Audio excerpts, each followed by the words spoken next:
If I had my way, everything would be so nice. This world would be like Paris. No, it would be a paradise. No one would ever have to say, I'm going to get my wish someday. All one would have to do is say, this is my order, if you may. Welcome to another episode of The School Without Walls. I'm Antonio Hobbs, host and founder of this educational program.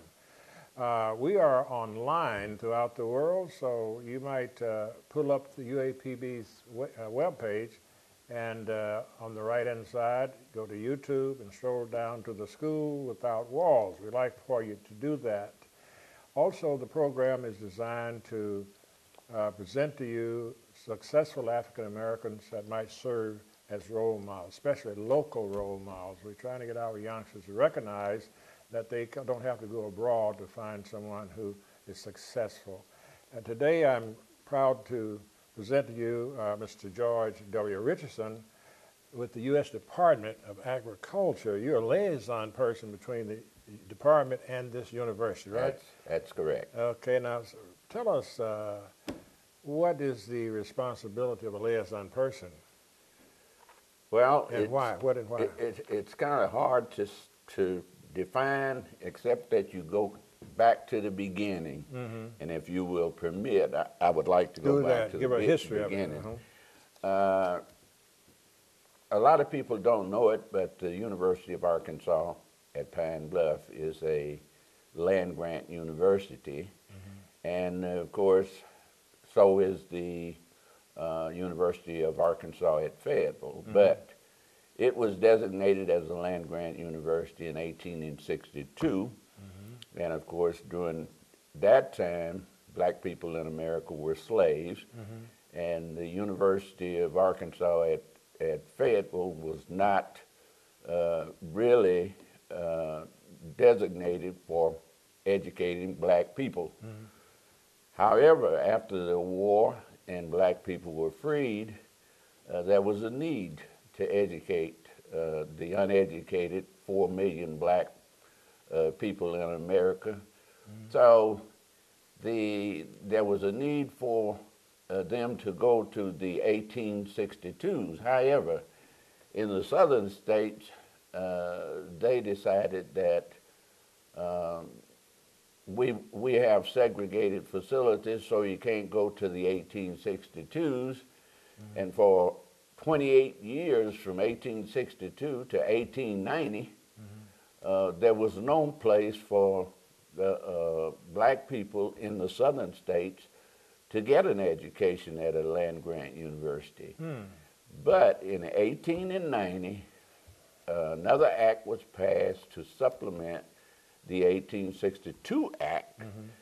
And of course, the money was supposed to be used to go to the 1862s, but in the South, they say we have separate but equal schools, mm-hmm. so we'll take the money and designate it to another school. So here comes the University of Arkansas. That's another site, right? Another site. Right. That's how we get the University of Arkansas at Pine Bluff. Mm-hmm. It was designated as a land-grant institution because of the 1890 Act. Mm-hmm. However, even though it was designated, there was no funds. Nothing happened as far as funds. Right, and there was no land that went with it. In the 1862s, they had 30,000 acres of land mm-hmm. that went to the institution to be used for sale or whatever to operate that facility. Mm. But that didn't happen with the 1890s. Mm. And it wasn't until 1972 that the University of Arkansas at Pine Bluff got 1972 that it got some funds to do what it was supposed to do, and that's extension, research, and teaching. In 1890, I suppose it got the money in 1890. Right. My. However, it was not adequate, and it went until 1988 when a group of the chancellors and presidents, they got together with the United States Department of Agriculture, secretary, mm-hmm. and they had a symposium in Nashville, Tennessee. And what grew out of that symposium was that the 1890s would develop a new partnership between the university, the 1890 universities, and the United States Department of Agriculture. Mm-hmm.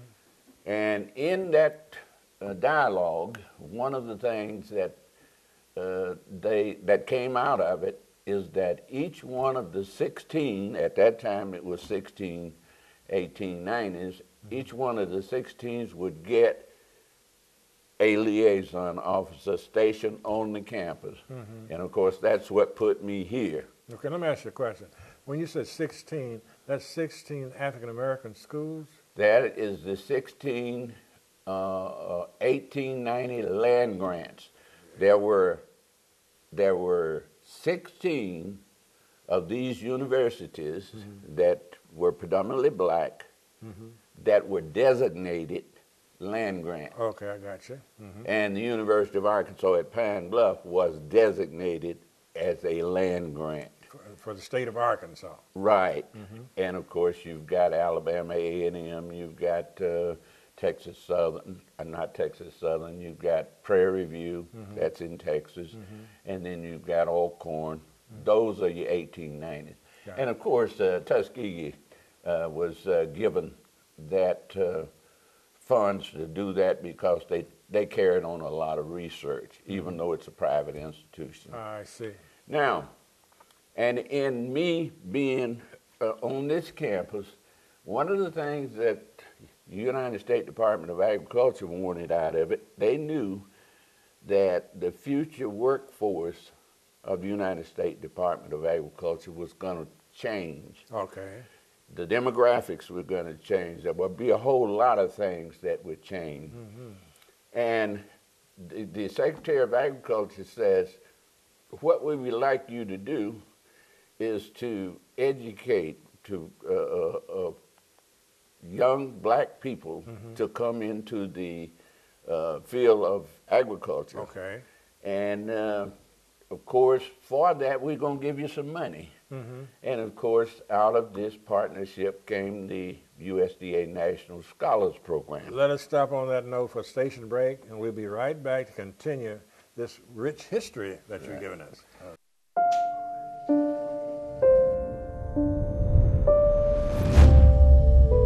What if a disaster strikes without warning? What if life as you know it has completely turned on its head? What if everything familiar becomes anything but? Before a disaster turns your family's world upside down, it's up to you to be ready. Get a kit, make a plan, be informed today. Learn how at ready.gov. Hey, my name's Katie and I'm in the 9th grade. I'm an A average student and I'm an athlete working towards a scholarship. And everybody tells me how much potential I have. But I just wish someone would tell me where my next meal is coming from. Katie, how'd I do? Do you have to be so serious?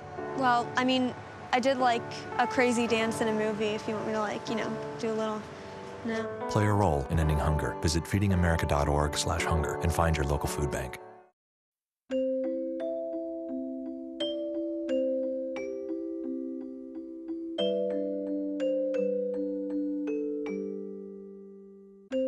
Lead paint poisoning affects 1 million children today. If you're pregnant or have young children and your home was built before 1978, you could be at risk. Learn how to protect your family.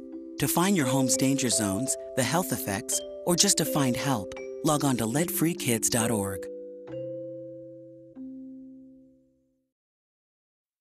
So, I just moved in with this family, and it's embarrassing. The little one, he likes to go outside and crawl around in the giant litter box. I don't know what he's doing. I mean, I was born and I knew how to use the litter box. Look at that. That's disgusting. Oh, poop already. You're making me nervous. Oh, okay, I can't look at this anymore. I really hope he grows out of this, for his sake. Those of you who have just joined us, I'm Anthony O'Hobbs, host of this educational program. My guest today is Mr. George Richardson, who's a liaison person with the United States Department of Agriculture. You were giving us a good history in the first part, leading up to what is your job here, what is your job responsibility. Now, what are some of the many things you do here on the campus? Okay, now, some of the many things that I do as a result of this partnership, I wanted to make it perfectly clear what the partnership was all about and what we were trying to accomplish. As stated to begin with, the United States Department of Agriculture is going through what is known right now as a culture transformation. It was determined in the Civil Rights Action Report that many times people are discriminated against simply because they don't communicate well, people don't know their cultures, and a lot of things that causes it. And this secretary that we have now says we want to get rid of that. Okay. So my being on the campus here, first thing is going to strengthen the partnership between the United States Department of Agriculture and this university. It's going to assist in strengthening or expanding and building your physical facilities, such as new buildings and so forth, and you've probably seen the new buildings that have been built in the last 20 years and financed through the Department of Agriculture. We've developed 2 centers of excellence on the campus, the Aquaculture Fisheries Department and the Agriculture Regulation, which is, we have a master's degree program in that, and we have a PhD program in the aquaculture fisheries. The regulatory science program that we have on this campus is the only regulatory science degree program in the whole United States. Say that again? It's the only degree program in regulatory science in the United States. Now, what is regulatory science? Okay, that's where you're going to be dealing with all of your regulations, your compliances, everything come in and go out of this country.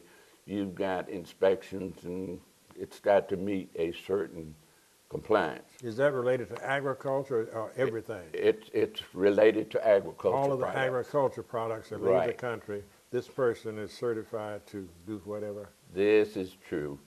And a lot of people don't know that. I didn't. Of course, you've probably noticed that we've gotten a lot of equipment and furnishings and all of that on the campus.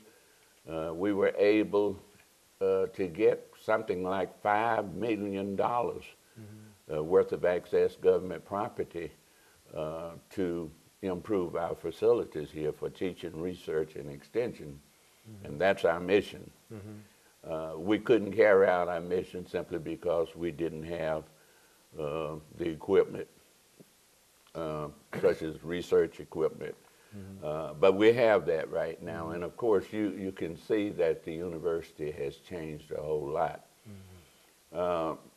Many times people come on this campus and they never see what this campus is all about, and it's agriculture. They never go out to the farm. They don't know it's out there. But that is the strength of this university. Now, where's the farm located? The farm is located about 1 mile north of this, where we are right now. 1 mile north. Right, and that's where the research facilities are located, the extension facilities are located, and of course we have teaching facilities there also. We provide, and when I said we, I'm talking about the United States Department of Agriculture, provide summer interns for students who are studying agriculture and food sciences here at the university. And of course that is to give them some experience, work experience prior to graduating and hopefully going into the field of agriculture. Does that mean on this campus or with businesses? It's with, mostly with our agencies. When I started, we had 29 agencies. Now, having to cut back. Mm-hmm. We've cut back now. We don't have that many, but we still have a number of agencies that these students can work with every summer. Is that throughout the number of black universities we have? Right. In those states, in those areas? Everyone would be doing what I'm doing. Mm-hmm. Okay. Yes. Okay, that's very good. Now, you also have a large farm outside of this one on campus, don't you? Right. We have a farm that's located in Lone Oak, Arkansas. Mm-hmm. It's about 50 miles from here, Mm-hmm. and that farm is constitute 871 acres. Mm-hmm. And of course, that farm came to the university through the Access Property Program, the one that I was telling you about a little bit ago. Mm-hmm. Not only were we able to get trucks and buses and what have you, we were able to get some land. Mm-hmm. And that farm was given to the university by the Secretary of Agriculture. Is that right? That's right. And it was given for research purposes. Mm-hmm. That farm has been designated as a wetland water management center, mm-hmm. and it has been named the Pearlie S. Reed, Robert L. Cole mm-hmm. Small Farm Wetland Water Management Center. Let me ask you this before we break. What is a wetland? When you say wetland, what do you have? Well, there are a lot of land in America mm-hmm. that farmers have been farming for years that are wetlands that should not be farmed. When you say wet, you mean actually water has caused it to be wet. Right. Mm-hmm. The water that's in the soil mm-hmm.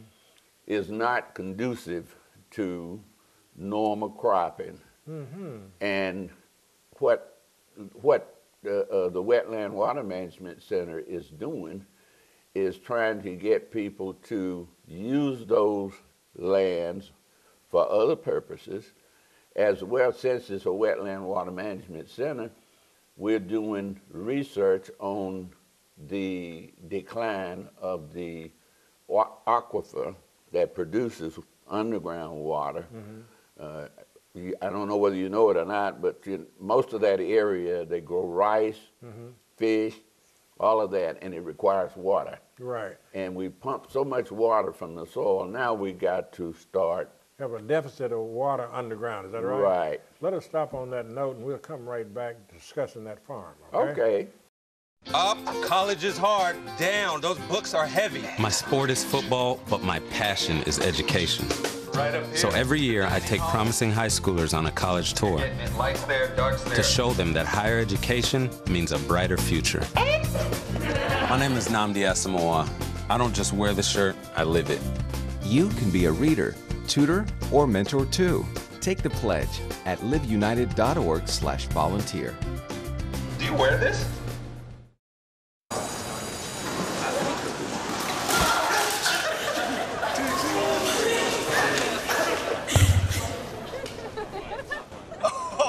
That's low. That's low. Look, he's blushing. Seriously.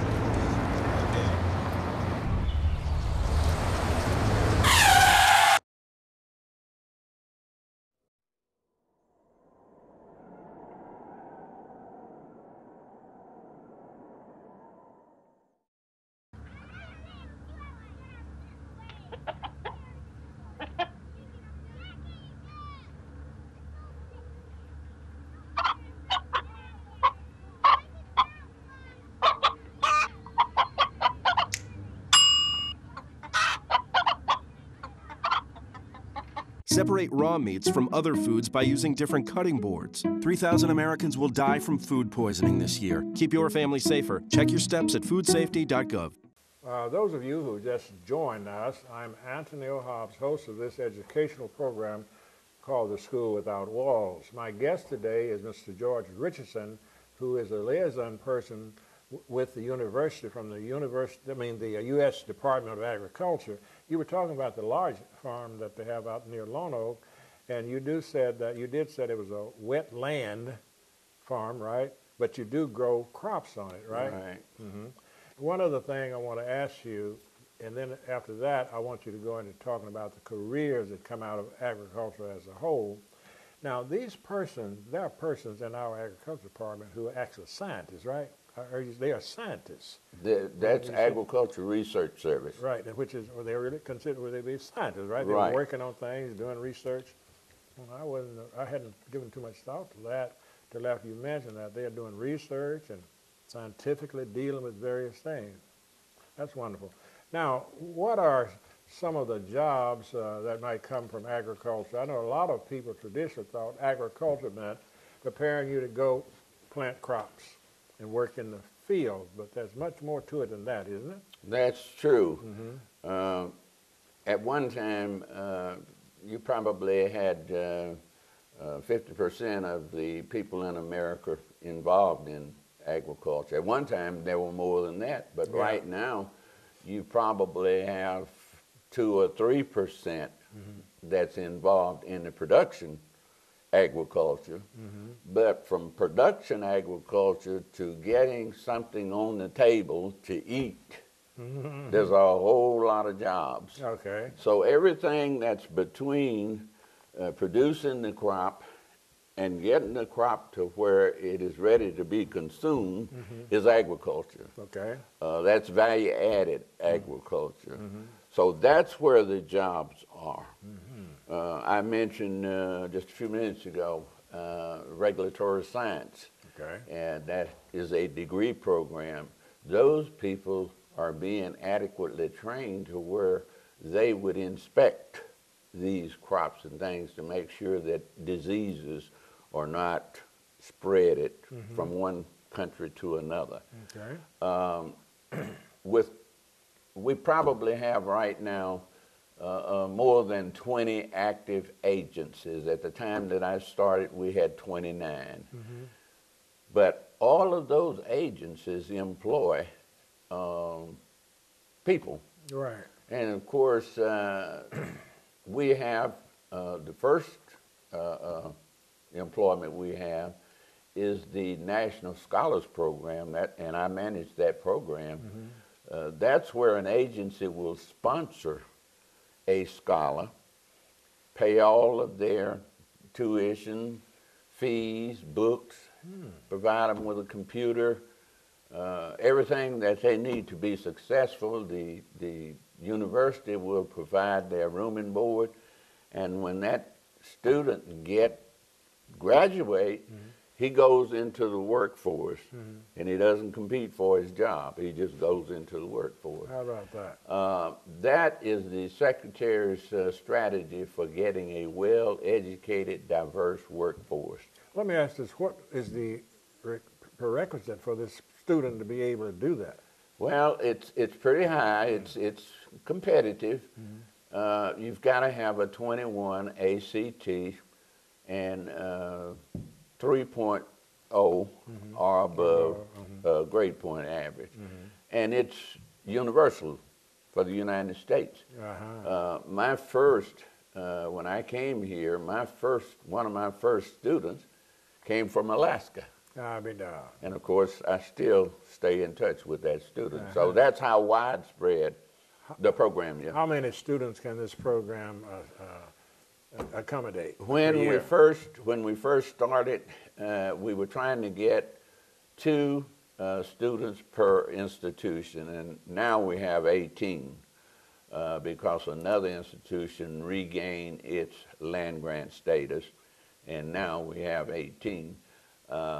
We try to get 2 students per institution, which would be 36. Okay. But because of the cutback that we've had in the last few years, we have not been able to get up to that number.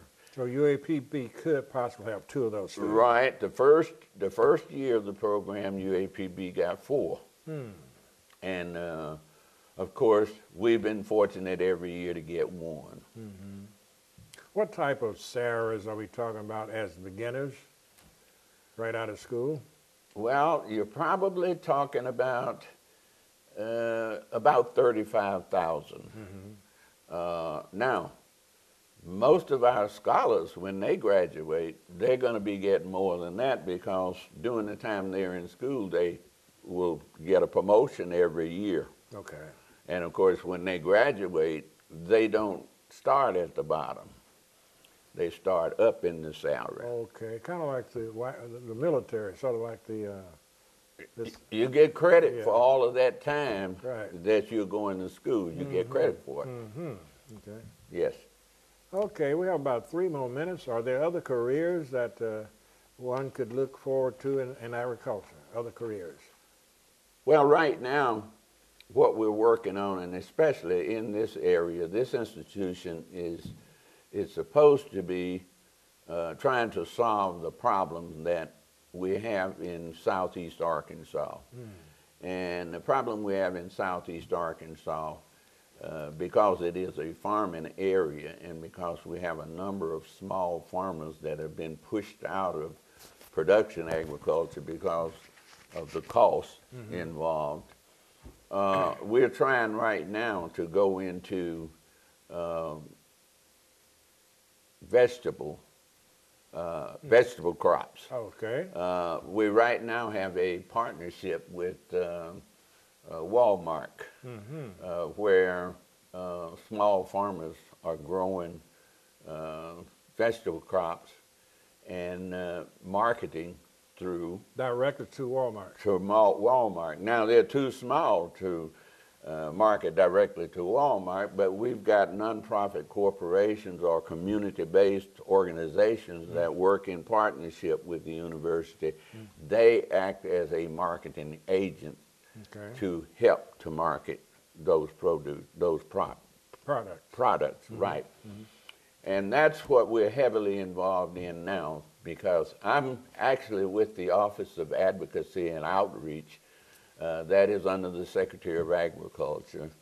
I just finished a teleconference just a few minutes ago. And of course, our big thing right now is outreach and advocacy.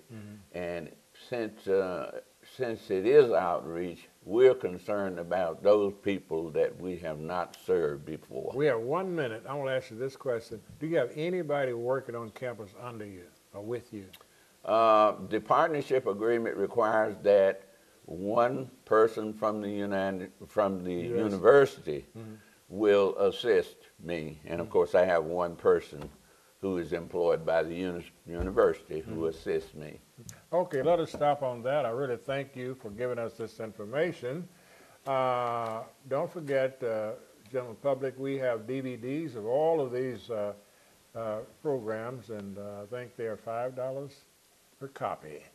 All right. Thank you again. Okay. Thank you.